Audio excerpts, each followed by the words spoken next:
Hello, everyone. Welcome back to the channel. Today, we're diving into Robinhood, a beginner-friendly platform that simplifies investing.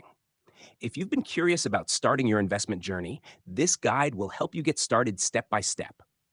Robinhood is known for its easy-to-use interface and commission-free trading. Let's get started. Sign up and verify your account.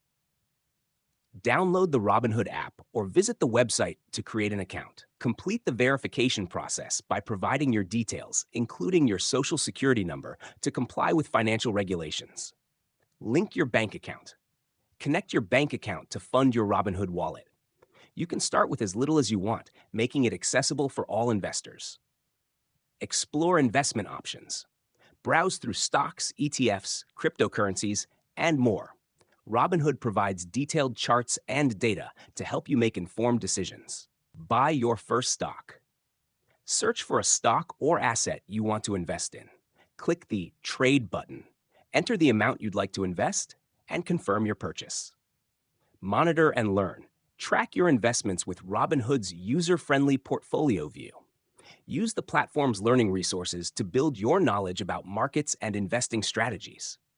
Starting your investment journey with Robinhood is straightforward, making it ideal for beginners who want to take control of their financial future. Are you ready to begin investing? Share your experiences or questions in the comments, and don't forget to like and subscribe for more tutorials. See you next time.